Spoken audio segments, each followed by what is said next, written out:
What's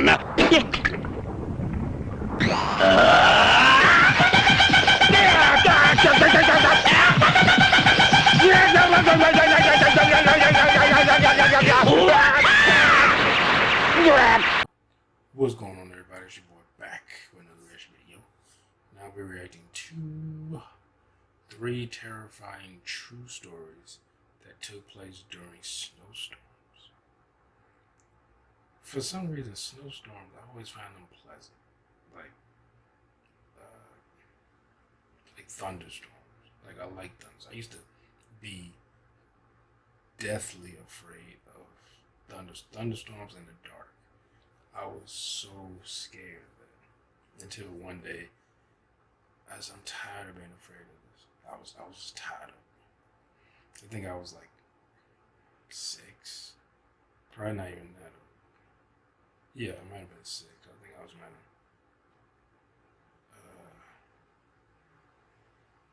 I might have been older than that. I might have been like 7. Yeah, and I went in a room. We had a thunderstorm. The power went out, which where we lived at, the power almost always went out during a thunderstorm. It didn't have to be high winds. It just lightning would hit something and just go out. Sometimes I think they just cut it off to keep it from hitting something, but it went. The power went off. I stayed like pretty much around my parents, and then as I'm tired, I went in my parents' room, closed the door, sat on the bed. I was terrified, and then I just sat and looking out the window, and I could see the lightning, and it was mainly just lightning. Then it started raining a little bit, but it was like the lightning and the thunder, mainly the thunder is really what I was afraid of. And I sat there and I was just shaking until after like I think an hour that I grew to like appreciate it. And then which is weird after that, I preferred to be in the dark. Like I would cut off a light and just sit in the dark, and then now I liked looking at the lightning. Cause I think it was the sound, the thunder and stuff like that. That was scary, but I liked seeing the lightning like going through the clouds, or even when I see it come down to the ground. It was interesting to see it, and I wanted to understand it. But snowstorms kind of like that too, where it is so snow so deep that they pretty much shut down the city and stuff like that. And I usually see the snow outside just falling. I'm thinking to myself, I'm upset because I gotta go out there and show that shit, but it's soothing for a little while. But anyway, let's get into this. Alright, here we go. 3 true stories during snowstorm. My name is Ethan, and I'm a photographer. I took a trip last year with my wife to the Colorado mountains for an art project. My wife is also an avid skier, so she talked me into adding skiing into the trip. We had the option to book a room at a ski resort or rent out a private log cabin. The second one seemed more romantic, so I picked that one. Plus, it didn't hurt that it was cheaper. The cabin was nothing luxurious or anything. It was a single floor, 4-room little thing. Not this video. A 2-person bedroom, a small living room, a kitchen, and a bathroom. It may have been small, but the actual idea of being secluded in a warm log cabin during a blizzard was amazing. However, the storm was interfering with the cable signal, so we didn't have much to do this one particular evening. It was just starting to get dark out at this point, but there was still a decent amount of light outside, so I thought it would be perfect for getting a few shots and videos in the blizzard for backgrounds and wallpapers. Like snowing outside. I told my wife I'd be back within 10 minutes and slipped on my boots and coat. The moment I stepped outside and shut the door, I noticed footsteps leading up to the door in the snow that had blown under the wooden awning. I could see the prints doubled, as whoever left them there turned and went the opposite direction. I was freaked the fuck out, but I wasn't about to go inside and scare my wife. I decided to give in to my curiosity and followed the prints to the right side of the cabin. Right away, I noticed that they led to the bedroom window. My heart froze in fear when I saw this. I could see my Go over there, wife see sitting on the somebody bed using her iPad. Jack. She noticed me, and I waved. She laughed. I continued to think follow I the did footprints see, around the like, cabin this- to the other side. It was animated. They led to the living room window on the other side. Someone was stalking us, but how long ago was the question? I found myself standing there for a good minute asking myself if I should follow the footprints anymore. For whatever reason, Of course I you decided did. I would. Yes. They were now leading away from the cabin. Fucking I Scooby-Doo. knew I was following the prints to where this person was going, not coming from, simply by the boot marks. I followed the prints I away say from the opening Fred. and into the trees. That was where I saw him. Scooby-Doo wouldn't do that shit. A man wearing a black coat facing a tree, slouched down looking at the ground. He was still as a statue, and I could see the snow piling up on his hood and shoulders. Because he was dead. I froze in my tracks, trying not to make a sound. I would have thought to ask him if he needed help otherwise, but this guy was just standing there, not doing anything, like some kind of deranged freak.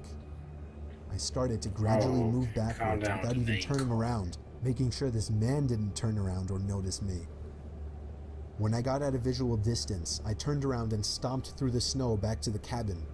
When I slammed the door shut, my wife came over to see what was wrong. I saw worry in her eyes. I guess she saw the worry in mine.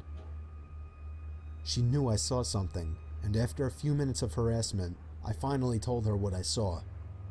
She immediately started packing her things, telling me we're leaving right away. Get the fuck out of here. I told her no, we're not going anywhere. I would not get a refund for leaving early, and I wasn't about to up and leave just because some weird guy was walking around outside. You definitely don't get a refund. You did. She made a point of locking both locks on the door and making sure all of the windows were sealed shut. For the rest of the night, we read stuff on our iPads. I reviewed the pictures and videos I had taken so far. We turned out the lights early as there wasn't much else to do. What if he's still out there? I remember my wife asking me. There's no way he's still out there, I then assured her. Listening to the wind blowing outside, along with the small flakes of snow hitting the windows, was strangely relaxing, and I knew I'd be able to fall asleep quickly. Except if it wasn't for the knock at the bedroom window. We were both still awake, and we both knew it was a knock from a person. That was deliberate. I ushered my wife out of bed and out into the living room without turning on any lights. Fucking with you. There was nothing to use as a weapon whatsoever. Our only option was to run before something might happen. I told my wife we'd have to forget our luggage and make a dash for the Jeep. We slipped on our boots and coats in the dark in a matter of seconds, and when we heard a knock at the living room window from the opposite side of our car, we took that opportunity to run. I pressed the unlock button, so grateful I chose to have remote locks on my Wrangler, and we hopped in. The car started with ease, and as soon as the headlights flashed on, the man was standing facing the log cabin on our side now. Not a window, just facing the wall of the cabin in the same position I had seen him in earlier, as if he were hiding his face. We drove to the nearby ski resort without much trouble in the Jeep. It's one of those We stayed there vampires for the from night 30 and went Days back of the next Night. day to the log cabin to collect our things we left behind. He wasn't there.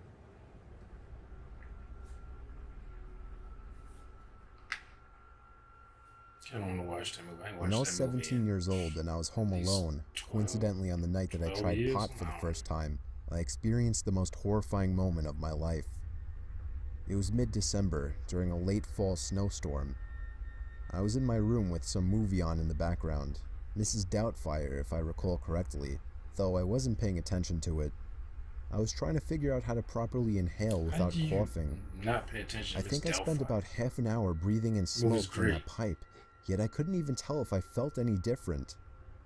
For maybe another 10 minutes, I You still smoking crack? continued at it, and finally, I felt a little different. It was a new feeling, hard to explain at the time. I felt as if the room around me felt more calming, and I was more attentive to my surroundings, or maybe less attentive, I couldn't really tell. All I know is I felt different. I was excited, I wanted to keep going. Then suddenly I felt as if I heard a sound come from downstairs. I muted my TV and listened. And It sounded like there was a tapping noise coming from the front door, That's a knock. like a light knocking. I got nervous that it was my parents or sister, as I didn't know if I'd be like noticeably acting differently or if they would be able to pick up on the smell from around the house. I headed downstairs and looked through the peephole, not to find my parents or sister, but a severely underdressed, almost homeless-looking man. To put this into perspective, we don't live in the kind of suburbs that a lot of you most likely live in. We don't exactly live in a completely desolate area either.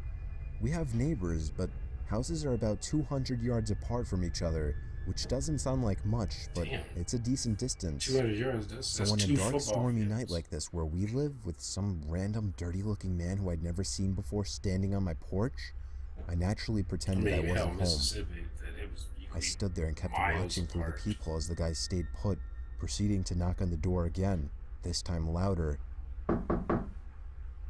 I knew I wasn't going to answer, so I walked back upstairs to my room and shut the door.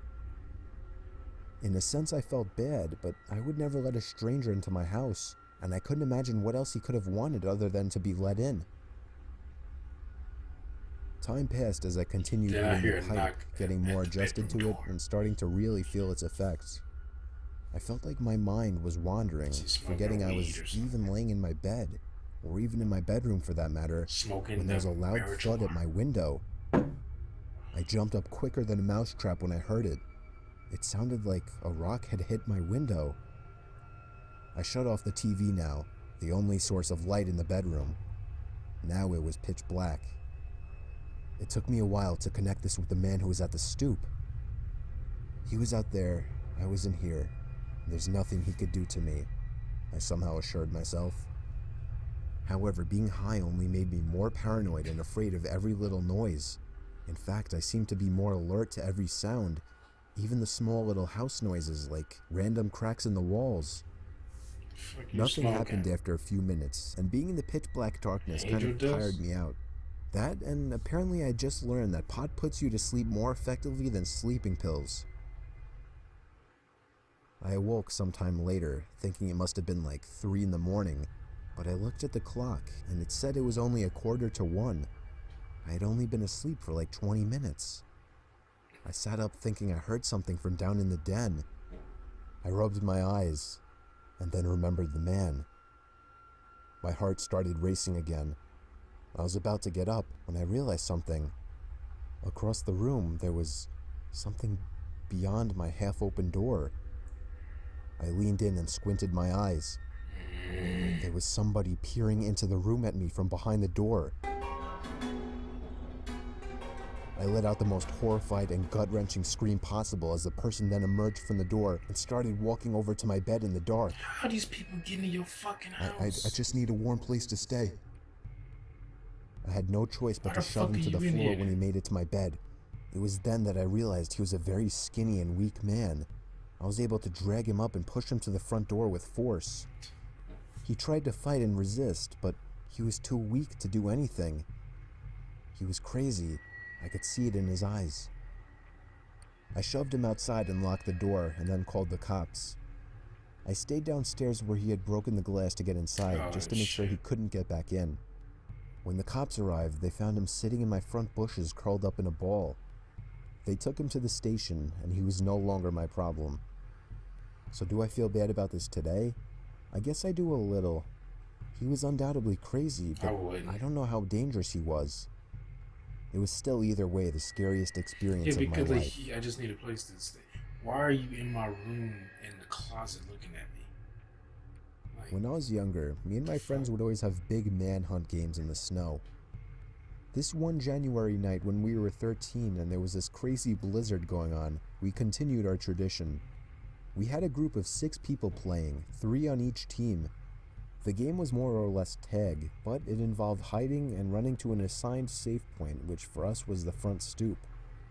It was fun in the summer, but the snow only made it so much better, what with the snow adding as a hiding and slowing down factor, hunting down footprints, and even using snowballs as weapons to slow down chasers. It was the most fun game of our childhoods. Until this particular year, things turned pretty bad. It was our turn to hide.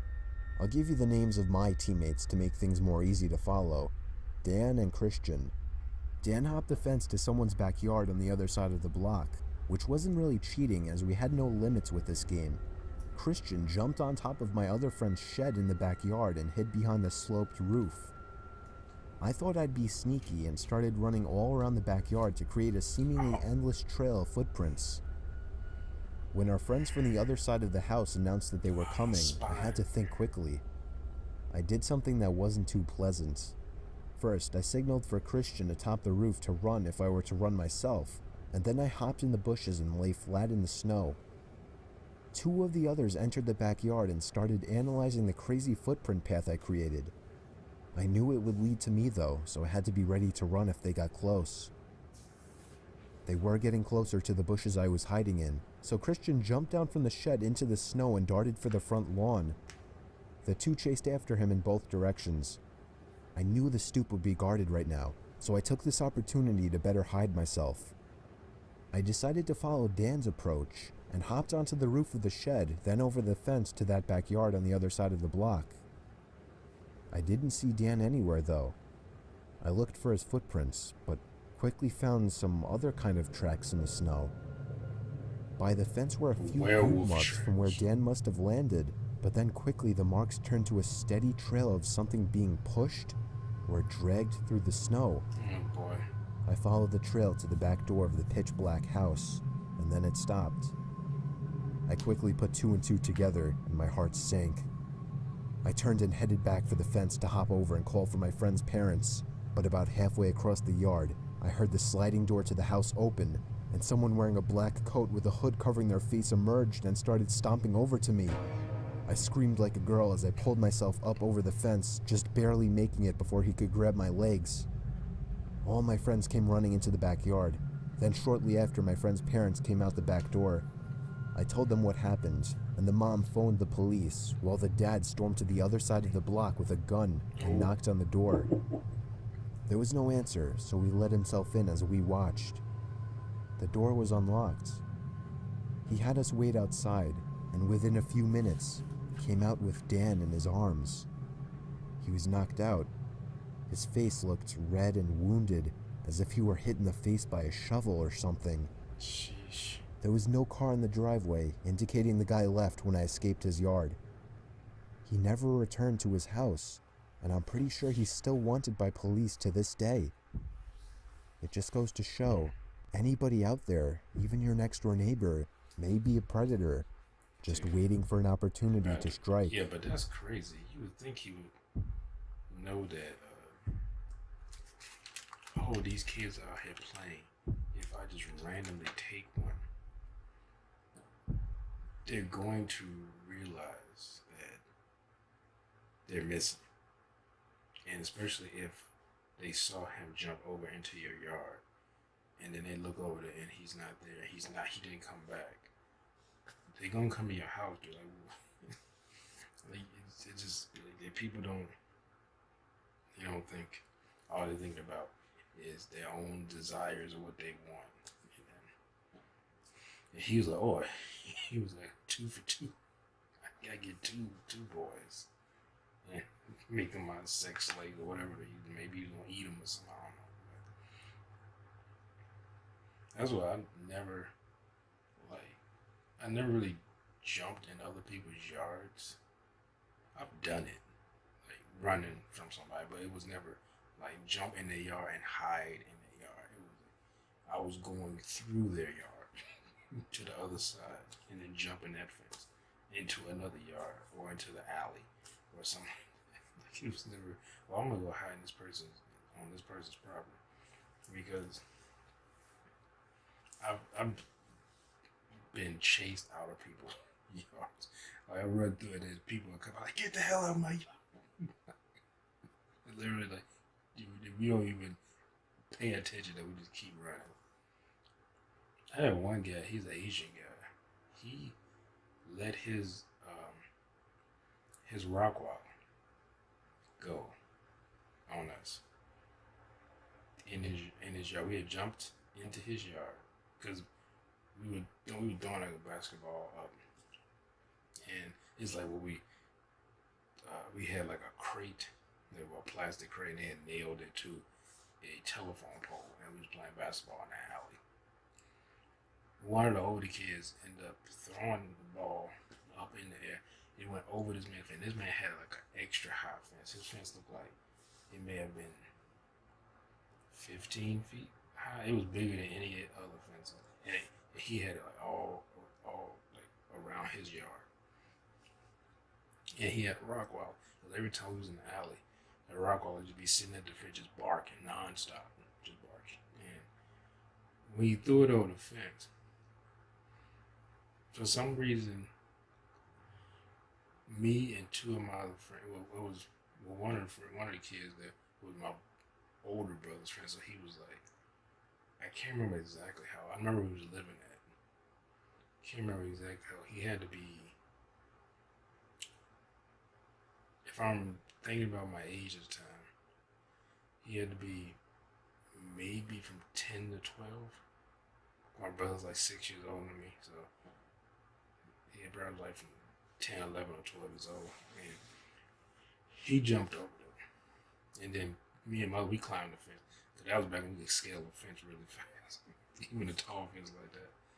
And it was like a chain link fence. We jumped over there.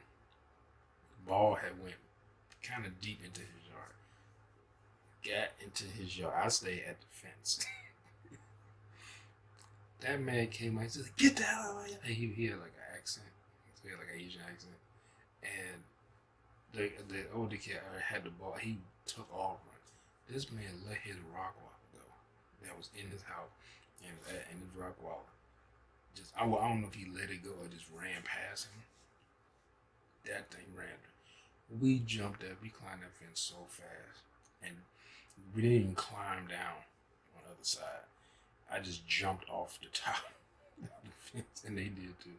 And you know, this dog climbed that fucking fence. That's the first time, because when we got to the other side, the dog was just barking. He was like jumping up on the fence. And other kids, one of my other kids who lived next door to me, he was actually my brother. I think he was a little bit older than my brother. And my older brother. And he was close to the age of my oldest brother. And he started cursing. And and he like kicked the fence and stuff. And then, hey, he was like, yeah. This Rottweiler climbed the fence. This fence like 15 feet tall. He climbed that fucking fence. He like jumped up and started he basically ran up the fence and jumped off. We took off. Like we all just scattered in all different directions. I ended up running down the alley. My brother was coming out there. My older brother. We ran down the alley with like a group of other people, and either end up jumping on top of a garbage can, jumping on someone's roof, running over their roof, and jumping into their yard. But this was a yard of people we knew. Well, this was my brother's friend down the street, into their yard to get away from this dog. And the dog, I found out later, the dog, he just a bark. You know, dogs they bark, and they be real aggressive, especially when they can see that you're afraid of them. But he would never like jump on anybody. He didn't even bit anybody. Because before, he actually got outside the yard, and that dog, and he just walked up to me, and he was start barking at first, and I was like, kind of afraid. Back then, I was really afraid of dogs, and I was so afraid I didn't run at first. Cause I was like, he's just gonna chase me, and I can't outrun him. And especially not by myself, because the dog was like that. It's instant. That dog was confused. He was kind of just going after everybody, But he just walked up to me and kind of like licked my hand and rubbed his head like on my hand, and then he walked back down the street. And I saw that AJ come out. He ran down the street. He was like grabbing that dog, pulling him out of the. I always remember that guy. He was the only Asian guy that lived in our community.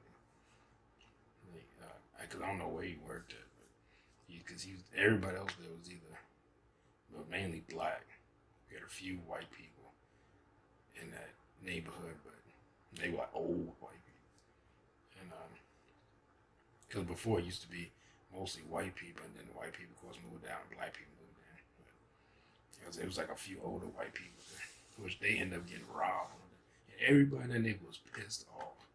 And they're like, that's why white people don't want to be around, because it was like somebody that when the police found them, they weren't even from that neighborhood. They were from another neighborhood.